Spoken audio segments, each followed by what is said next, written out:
મિત્રો, ઈરાન અને અમેરિકા વચ્ચેનો તણાવ હવે ચરમસીમાએ પહોંચી ગયો છે. ઈરાને પોતાના યુરેનિયમનો જથ્થો અમેરિકાથી સુરક્ષિત રાખવા માટે એક મોટો અને જોખમી દાવ ખેલ્યો છે. ઈરાને પોતાના પરમાણુ પ્લાન્ટની આસપાસ અને ખાસ કરીને એ વિસ્તારોમાં હજારો બારૂદ સુરંગો એટલે કે લેન્ડમાઇન બિછાવી દીધા છે, જ્યાં તેનો સૌથી કિંમતી અને અત્યાધુનિક યુરેનિયમનો જથ્થો છુપાયેલો છે.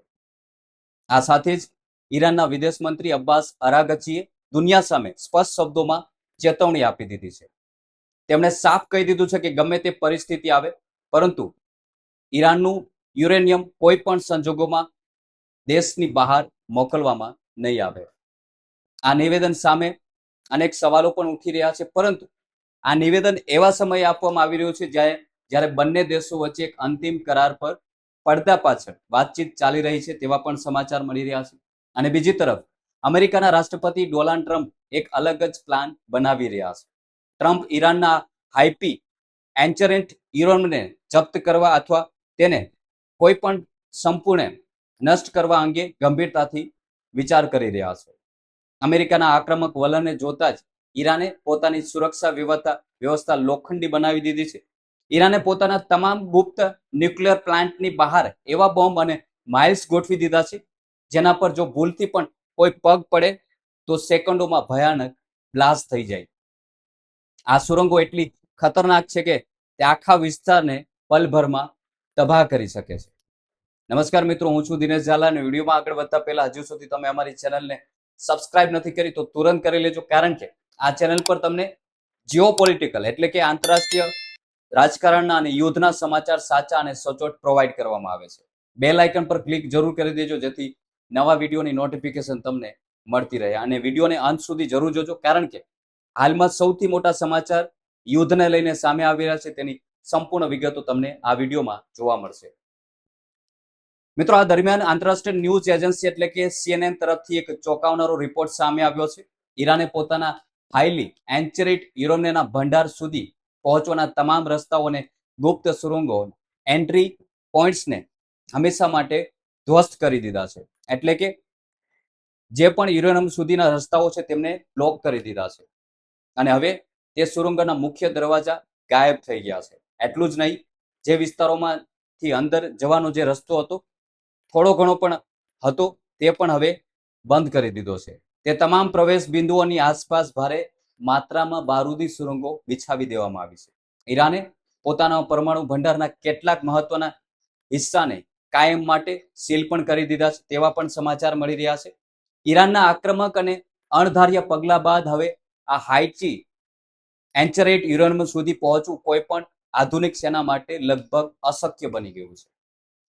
આ મિશન હવે અત્યંત જોખમી અને જીવલેણ સાબિત થઈ શકે તેવા પણ સંજોગો જોવાઈ રહ્યા છે.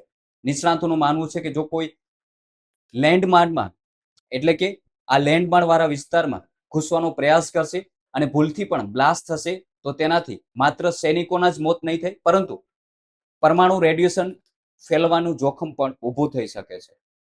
જો પરમાણુ કચરો કે યુરેનિયમ લિંક થાય તો આખી દુનિયા માટે એક નવી અને ભયાનક આફત આવી શકે છે.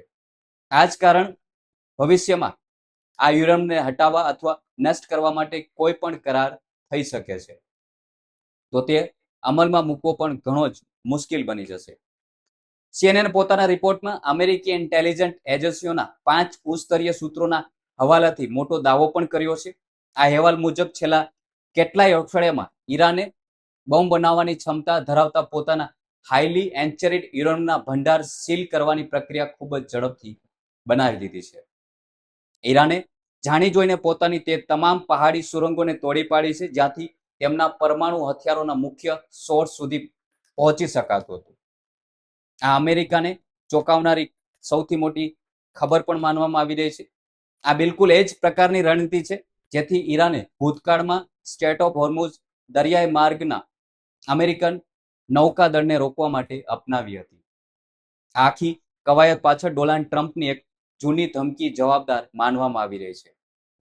અમેરિકી રાષ્ટ્રપતિ ડોનાલ્ડ ટ્રમ્પે જાહેરમાં સંકેત આપ્યા હતા કે તેઓ અમેરિકન આર્મીને ઈરાનના આ પરમાણુ જથ્થાને બળજબરીથી જપ્ત કરવાનો આદેશ આપી શકે છે. અમેરિકા ઈરાનની ધરતી પર મોટું ગ્રાઉન્ડ ઓપરેશન એટલે કે સૈન્ય કાર્યવાહી શરૂ કરવાની તૈયારીમાં હતું, જેથી ઈરાનના ન્યુક્લિયર પ્લાન્ટ પર સીધો કબજો કરી શકાય. પરંતુ ટ્રમ્પનો આ પ્લાન હવે ઈરાને સંપૂર્ણપણે ચોપટ કરી દીધો છે. ગ્રાઉન્ડ ઓપરેશન તો દૂરની વાત છે મિત્રો, હવે તો અમેરિકન સૈનિકોના ત્યાં આસપાસ ફરકવું, અમેરિકન સૈનિકોને ત્યાં આસપાસ ફરકવું તે પણ ખૂબ જ જોખમી બની ગયું છે. કારણ કે લેન્ડમાઇનમાં ભયાનક બ્લાસ્ટ થાય તેવી પણ શક્યતાઓ છે, કેમ કે આસપાસના વિસ્તારોમાં લેન્ડમાઇન વિસાવી દીધા છે, જેનાથી આખી સેના હોમાઈ જશે. આંતરરાષ્ટ્રીય ડિફેન્સ એક્સપર્ટનું માનવું છે કે ઈરાનના આ હાઈલી એન્ચરિડ યુરેનિયમનો મોટો હિસ્સો સેન્ટ્રલ ઈરાનમાં આવેલા ઇલ્ફાહાલ પરમાણુ સંકુલની અંદર છે. પહાડોની નીચે દટાયેલી સુરંગોમાં સુરક્ષિત છે. મોટાભાગના આધુનિક હથિયારો, મિસાઇલ ફેક્ટરીઓ અને પરમાણુ પ્લાન્ટ જમીનની અંદર નથી, પરંતુ વિશાળ પહાડોની અંદર સેંકડો દૂર ઊંડે બંકરોમાં આવેલા છે.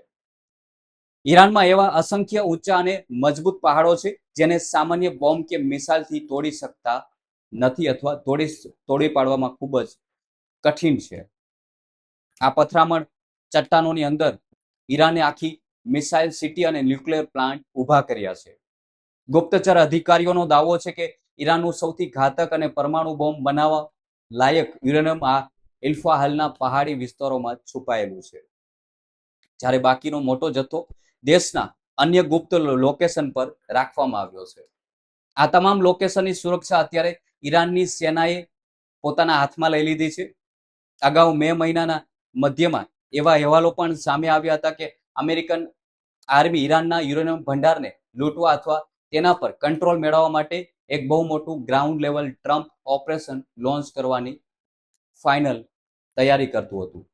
પરંતુ પોતાની ખાસ સ્ટેટ કમાન્ડો ફોર્સને ઈરાનમાં ઉતારવા માંગતું હતું અમેરિકા. પરંતુ જ્યારે યુએસ મિલિટરીના ટોચના કમાન્ડોરે આ મિશનનું બારીકાઈથી વિશ્લેષણ કર્યું, ત્યારે તેમને સમજાયું કે આ ઓપરેશન અત્યંત જોખમી છે અને તેમાં અમેરિકાને ભારે નુકસાન થઈ શકે છે. ત્યારથી આ પ્લાનને હોલ્ડ પર રાખવામાં આવ્યો હતો, પરંતુ ઈરાનને આ ગુપ્ત પ્લાનની ગંધ આવી ગઈ હતી. ઈરાને તરત જ એક્શન મોડમાં આવીને તે તમામ સંભવિત વિસ્તારો પર કટોકટી લાદી દીધા હતા જ્યાં અમેરિકા પોતાની સેના ઉતારી શકતું હતું. ઈરાને ત્યાં પોતાની પકડ મજબૂત કરીને રાતોરાત આખા વિસ્તારને માઇન્સ અને બોમ્બથી કવર કરી લીધા. આખી ખેંચતાણ વચ્ચે ઈરાનના વિદેશ મંત્રી અબ્બાસ અરાગચી એક મોટું નિવેદન આપીને અમેરિકાની આશાઓ પર પાણી ફેરવી દીધું છે. તેમણે સ્પષ્ટ કર્યું છે કે વર્તમાન સમયમાં અમેરિકા અને ઈરાન વચ્ચે જે વાતચીત ચાલી રહી છે તેના પ્રથમ તબક્કામાં અમેરિકા દ્વારા રાખવામાં આવેલી ન્યુક્લિયર શરતોને અમને બિલકુલ મંજૂર નથી. ઈરાન અમેરિકાની આ શરતોને સંપૂર્ણ ફગાવી દે છે, કારણ કે તે દેશના વિરોધ છે. જો કે તેમણે એક નાનો સંકેત એવો પણ આપ્યો છે કે જો આ વાટાઘાટો બીજા તબક્કામાં પહોંચશે તો ઈરાન આ મુદ્દે આગળ ચર્ચા કરવા માટે વિચાર કરી શકે છે. પરંતુ અત્યારના તબક્કે અમેરિકાના દબાણ સામે ઝૂકવાનો પ્રશ્ન જ ઊભો થતો નથી, તેવું ઈરાનના વિદેશ મંત્રીએ કહ્યું છે. છેલ્લા કેટલાય દિવસોમાં અમેરિકા અને ઈરાન વચ્ચે સરહદ પર અનેક સૈન્ય હુમલાઓ અને વળતા હુમલાઓ જોવા મળ્યા છે. આ હિંસક અથડામણો બાદ અચાનક અમેરિકાએ ઈરાન પરના પોતાના તમામ સૈન્ય હુમલાઓ રોકી દીધા છે અને સેનાને આગળ કોઈ પણ કાર્યવાહી ન કરવાનો આદેશ આપવામાં આવ્યો છે. આ યુદ્ધ વિરામ બાદ ડોનાલ્ડ ટ્રમ્પે મોટો દાવો કર્યો છે કે ઈરાન અમેરિકા સાથે ડીલ કરવા માટે તૈયાર થઈ ગયું છે અને તેણે યુએસ સરકારની તમામ આકરી શરતો સ્વીકારી લીધી છે. ટ્રમ્પના મતે આ જ કારણસર અમેરિકાએ ઈરાન પર તમામ હુમલા રોકવાનો નિર્ણય કરી લીધો છે તેવા સમાચાર મળી રહ્યા છે. એટલું જ નહીં, ટ્રમ્પે એવો પણ દાવો કર્યો છે કે ઈરાન પોતાનો તમામ હાઈલી એન્ચરિડ યુરેનિયમનો જથ્થો અમેરિકાને સોંપવા રાજી થઈ ગયું છે અને ભવિષ્યમાં તે ક્યારેય પરમાણુ હથિયાર નહીં બનાવે અને નહીં ખરીદી શકે, તેના પર કોઈ રિસર્ચ પ્લાન પણ નહીં કરી શકે. પરંતુ ડોનાલ્ડ ટ્રમ્પના તમામ હવાઈ દાવાઓને ઈરાને પાયા વિહાણો ગણાવીને ફગાવી દીધા છે. ઈરાન સરકારે સત્તાવાર રીતે જવાબ આપતા સ્પષ્ટ કર્યું છે કે હાલમાં અમેરિકા અને ઈરાન વચ્ચે કોઈ પણ પ્રકારનો ફાઇનલ કરાર થયો નથી. ઈરાને અમેરિકાની એક પણ શરત સ્વીકારવાની ના પાડી દીધી છે અને પોતાનું કિંમતી યુરેનિયમ અમેરિકાને સોંપવાનો પ્રશ્ન જ ઊભો નથી થતો તેવું ઈરાને કહ્યું છે. આ વિવાદ વચ્ચે હવે બંને દેશો તરફથી કરાર માટેનો એક નવો ડ્રાફ્ટ સામે આવ્યો છે, જેમાં 14 મુખ્ય મુદ્દાઓનો એક પ્રસ્તાવ રજૂ કરવામાં આવ્યો છે. આ પ્રસ્તાવમાં બંને દેશો માટે કેટલીક મહત્વની શરતો મૂકવામાં આવી છે, પરંતુ આખી વાત હજુ પણ યુરેનિયમના ભંડાર પર આવીને અટકેલી છે. યુરેનિયમ પર કોઈ પણ દેશ નમતું જોખવા માટે હાલ તૈયાર નથી મિત્રો.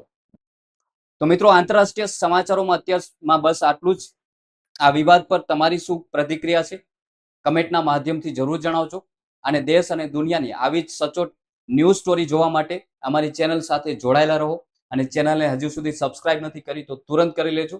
અને વિડીયો સારો લાગ્યો હોય તો લાઇક શેર કરવાનું ભૂલશો નહીં.